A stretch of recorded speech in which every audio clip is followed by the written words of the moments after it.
Welcome to Hochoka Podcast. What would Sitting Bull and Bishop Marty talk about? Why does it matter? Hello, Mitaki Epi, and welcome to Hochoka, here at the center of St. Joseph's Indian Schools campus. I'm Scott Wooster, today's Hochoka host. We're glad you've joined our circle. And today we talk with Dr. Paul Monson, Associate Professor of Church History and Academic Dean at Sacred Heart Seminary and School of Theology near Milwaukee, Wisconsin. Sacred Heart and St. Joseph's Indian School are both apostolates of the Priests of the Sacred Heart, and Paul is here to learn about the Dahonian missions here in South Dakota, with the goal to eventually bring faculty and students here to learn from Lakota Catholics. In our first 2 seasons of Hochoka, we completed several podcasts aimed at bringing fresh perspectives to the relationship between Catholicism and Lakota spirituality. So we continue that theme with today's conversation. Welcome, Paul. Thank you very much, Scott. Yeah. It's good to have you here today. And can you just give our viewers an idea of your background and what brings you to be with us here today? Yeah, so this is my first time here at St. Joseph's in Chamberlain. Come out here because I've always wanted to learn more about this particular apostolate of the Priests of the Sacred Heart, which was kind of its origins in the United States for the Dahonians. It's taken me a while to get out here. Right. And luckily I had a fall break to come out here. But also it dovetails nicely with my research interests in Bishop Marty as the first bishop of South Dakota, and also sort of his interaction with the Lakota Sioux, and particularly with Sitting Bull. But also St. Joe's is in a way kind of Marty's, in a way, part of his legacy, and sort of this dream of educating Lakota and also sort of building a sort of a Lakota Catholic community in the Dakotas. So, and then there's this. Personally, I'm originally from North Dakota, the other Dakota. They constantly confuse when I say people are from North Dakota. It's constantly, it's Black Hills, a beautiful area and all that. No, it's a different state. Right. Coming out here, it feels very much like home. You're a professor of church history, yes, correct, and an administrator. You told me. Regrettably, yes. Yeah. But you teach church history, and obviously and I continue to, yes. And that's your passion. Yeah, it is. And this question might be too obvious, but what drew you to, in particular? I mean, there's a lot of things you could study in church history, but what drew you in particular to that connection between Marty and Sitting Bull? Yeah, that's a great question. I actually, as a kid, told myself I found North Dakota history horribly boring, and I wanted nothing to do with it. And so I went off to college and gained an interest in church history and historical theology. And I really decided I wanted to become a professor. I wanted to become a theology professor. And it was during college that I first I spent a summer at a place called St. Meinrad Arch Abbey down in southern Indiana. And I realized as a cradle Catholic, I didn't know the first thing about monks. And how they were different than these things we call friars, and what in the world is this all about? And there at St. Meinrad was this very large statue of Marty. And at the bottom it said sort of Vicar Apostolic of Dakota Territory. I'm from North Dakota. Why have I not heard of this guy? And so he was the first abbot of St. Meinrad, and I said, well, this might be someone I'm interested in. Then go on to graduate school, and I decide to focus on, specialize in the history of American Catholics. And I realized, actually, nobody's really talking about the contribution of monks and nuns to American Catholicism. There's some conversation, but it's sort of marginal. So, and I thought back on my experience of St. Meinrad, and Marty, that might be someone I should look into. So I devoted a dissertation on Marty, and particularly on how he had. So Marty originally came from Switzerland. Was born there in 1834. Then he comes to the United States in 1860, and he becomes the first. Begins his community, a Swiss Benedictine community, and becomes the first abbot there. And I focused on how he had adapted the rule of Saint Benedict as a Benedictine to the American scene. And my discovery, which sort of surprised me, was he's one of the first Benedictines to use the phrase ora et labora, which if you're in the Benedictine orbit, or even if you've just come in contact with them, they're all about prayer and work. But Benedictines don't use that phrase actually until the very late 19th century. Okay. Then it becomes kind of their motto.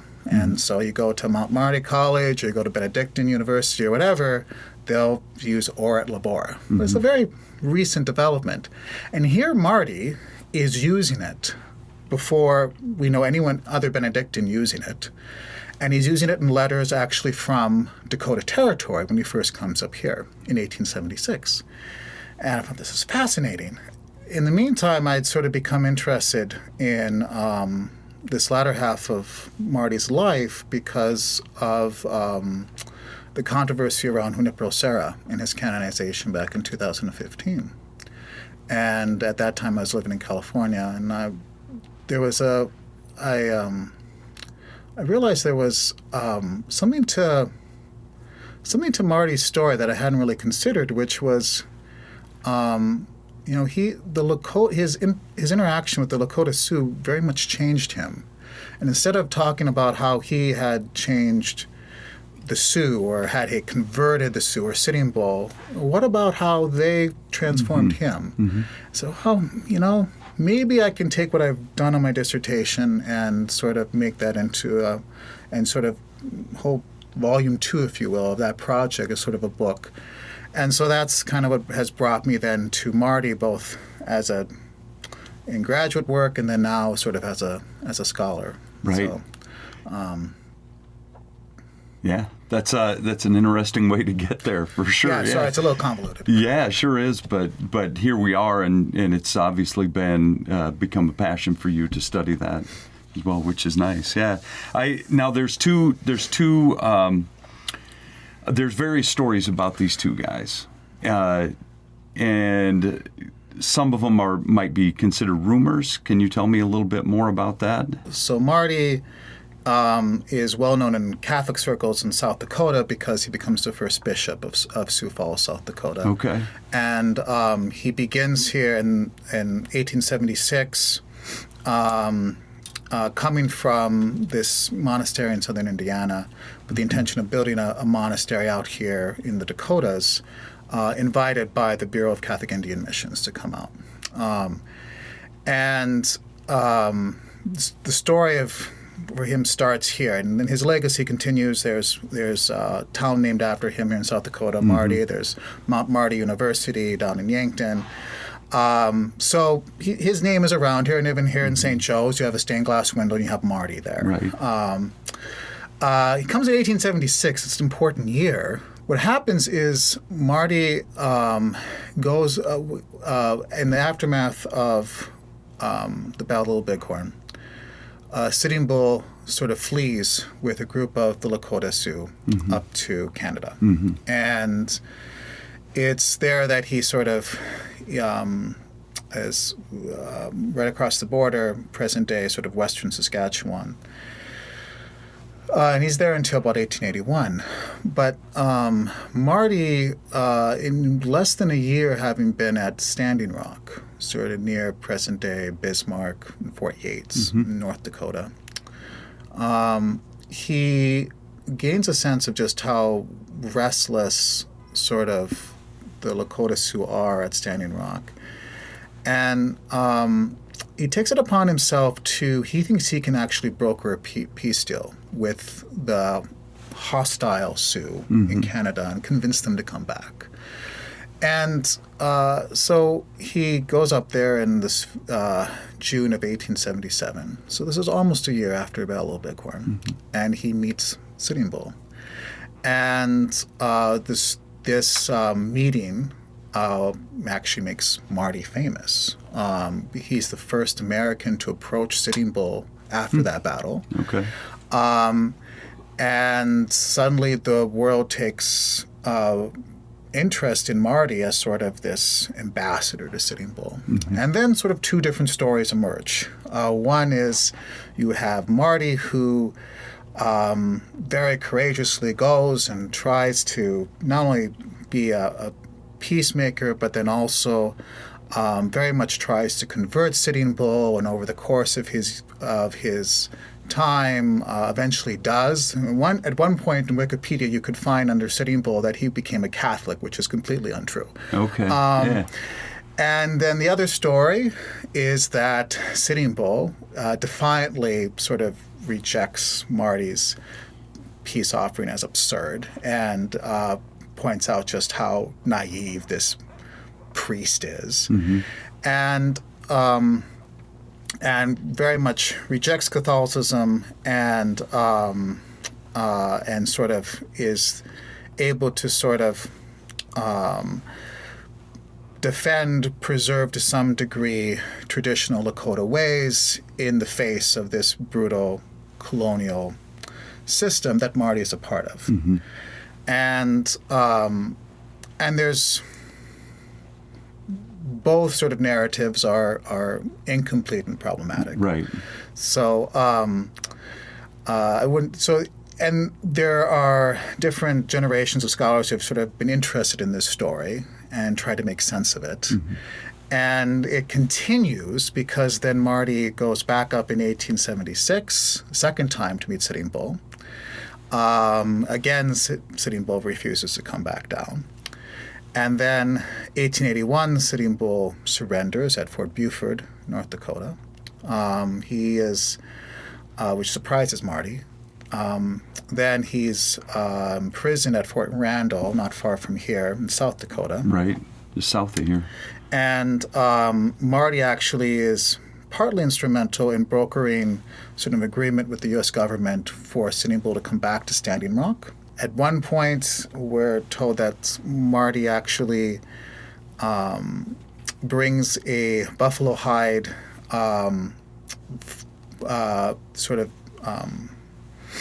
from Sitting Bull and presents to the Pope in Rome in 1885. And then the relationship kind of frays, and by the end, Sitting Bull and Marty really just don't see eye to eye on many things. And then Sitting Bull tragically dies in 1890. And Marty then continues on and dies in 1896. As I was sort of going deeper and deeper into the stories, both men change, and Marty changes. But you have to understand him as a monk. And so the thing is that when we talk about missionaries, the idea is somebody like Pierre de Smet, who's also in the Stained Glass Windows, right? Sort of, this lone figure that kind of comes out into the wilderness and tries to convert the native, and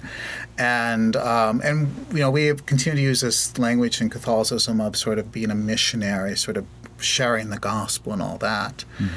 But for Marty, as a Benedictine monk, nothing is done in isolation. Everything is communal. And so this kind of drew from my earlier research on Marty as a monk, both in Switzerland and then in Indiana, before I came to Dakota Territory, that he is, more than anything else, insistent that Benedictines do evangelization differently. They're not Jesuits. They don't go out alone. They create whole communities. And those communities have sort of a commitment to stability over time, over multiple generations, and create very much a family, a Christian family among the newly initiated. And that's what Marty originally brings to Dakota, to Standing Rock. Then he goes to meet Sitting Bull, and his language starts to change. This is where the historian gets really excited. When you really look at the sources and you're trying to make sense of all of them. And then it realized, well, wait a minute, Marty is using the word not family anymore, because he kept using about the family, the Benedictine family, creating a double family of monks in Lakota. He has that line too. He keeps using the language of individual, Sitting Bull as an individual. We need to individualize the native. We need to appreciate the individuality of each Lakota, and his what he wanted to do was isolate Sitting Bull. When it was initial interaction, and Sitting Bull said, "Absolutely, I'm not coming back to the United States." Marty wanted to sort of separate Sitting Bull from other Lakota Sioux in exile in Canada, and his main concern was that Sitting Bull might be sort of insistent on these traditional ways, but not all Sioux are. And so maybe we understand that, then we see them as individuals, then there's sort of hope for this idea he has. And so there's a change in Marty, and it's gradual, and as he continues to get to know Sitting Bull, there's kind of this back and forth where you see when he's hopeful about Sitting Bull, he kind of falls back on sort of his Benedictine optimism, emphasizing sort of the communal nature of Catholicism. And then when Sitting Bull frustrates him, he becomes more, he's just an individual that you can put off to the side. And over time, this, like I said, this relationship has sort of, it's not just one nice sort of easy story to tell. It weaves back and forth. Sitting Bull seems to show some interest in Catholicism in 1883 when after he comes back from Fort Randall. He's actually even part of a Corpus Christi procession, a Eucharistic procession. And then Sitting Bull, my take is once he ends up going on the Wild West shows with Cody and sort of sees American cities, he kind of becomes disgusted with with white culture, and say, I'm not going to do anything with Christianity. Right. And Sitting Bull and Marty, just again, their sort of relationship fractures. But then something really strange happens. When Sitting Bull then is tragically murdered, shot, in 1890, Marty's tone changes, and it's first kind of difficult to make sense of, but you have Sitting Bull's death, and then you also have the tragedy of Wounded Knee, all in that winter. And Marty notices that there's suddenly an interest among the Lakota Sioux of Standing Rock and other reservations in South Dakota and North Dakota in Catholicism, and he attributes this to the fact that Sitting Bull is no longer there, which is in a way kind of really uncomfortable. So because Sitting, so Marty comes up then. His solution is actually draws him back to his Benedictine roots, where he suggests sort of this idea of this Sioux Catholic Congress in 1891 as a way to sort of bring the Sioux together from all the different reservations. Because Marty can't quite understand Sitting Bull sort of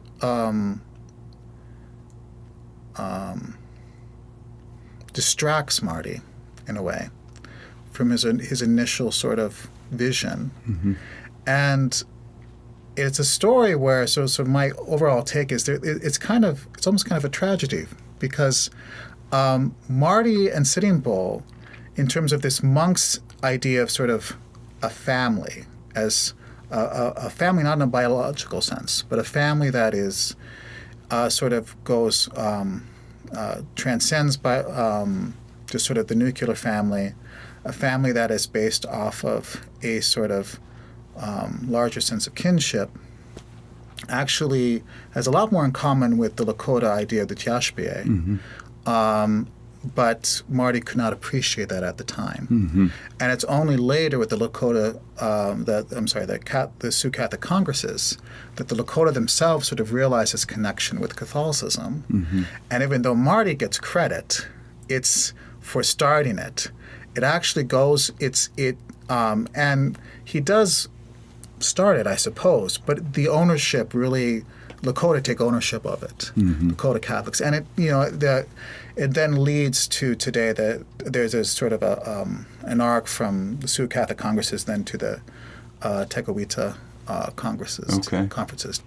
So why does all of this matter now, or what is it? How does it inform the church today, and what does it say to Lakota people? In terms of sort of what it especially says to sort of, I think, the relationship between Lakota spirituality and Catholicism today is, well, first of all, that, and this has been better appreciated by scholars in the past 50 years, is, it's not, the story is never as simple as sort of Christianity or a white culture comes in and sort of completely decimates the native culture. There's this negotiation that happens. There's also some, if you look carefully, even in the missionary sources, you can see not just how they change, but how there's this pushback, and this native culture, this indigenous culture, sort of gradually making this. Some reject it, some sort of make it their own, but I think there's something really fascinating with Marty's story in relation to Sitting Bull, because, like I said, there's from the hindsight of 100 years later, I think we can appreciate a lot more sort of the complementarity between Lakota culture and spirituality and its stories and Christianity and Catholicism. Marty really couldn't appreciate that. It was kind of either or for him. And even though you see these changes in his life, he never quite understands that. But there's a sort of lesson in Marty's story with Sitting Bull, in that someone as a monk should have been able to see that relationship better and failed to. And it's easy sort of for us to recognize that. But it should also sort of, at least for me as a Catholic and a scholar, to sort of ask myself, like, when do our own values not actually inform or help us inform or assess this foreign situation, this sort of radical encounter like he had with Sitting Bull that you can't quite make sense of, and you don't sort of fall back on those what you hold so dear, like Marty did, as the family model of being a monk, and appreciate that in the Lakota Tiashpie. And you said you're working on a book right now. Yes. And I understand we'll be able to maybe read that soon. I hope so. The book will happen. Right. It's taken on a life of its own, and I've become more and more comfortable with that because instead of just talking about sort of a specific interaction between two historical figures, there are sort of larger lessons here that I'm still trying to sort of wrestle with, right, and let's sort of unfold and be able to learn for yourself, and then be able to present to us, which is great. And it's not your dissertation anymore, is it? It's no, thank God. It's a whole different thing. But it trying to remove blind spots. In 100 years, we have the benefit of hindsight, and we know a lot of things that Marty wouldn't have known back at that point. So with your research and the history, the study that you've done, I look forward to being able to read that book and to understand that, and hopefully that does move us ahead. But I thank you for sharing about the book and sharing about Bishop Marty, Monk Marty, would you say? I mean, he becomes a bishop. Yeah. So it's Bishop Marty now. But and Sitting Bull and their relationship, which I think is great. So thank you for being here today. Thank you for having me. Appreciate it very much. And thanks for helping us understand that bridge between Catholicism and Lakota spirituality a little bit better too. And thank you to everyone that joined us here in Ho-Chokeh at the center of St. Joseph's Indian Schools campus, where we talk about issues central to Native American education today. And until next time, stay centered.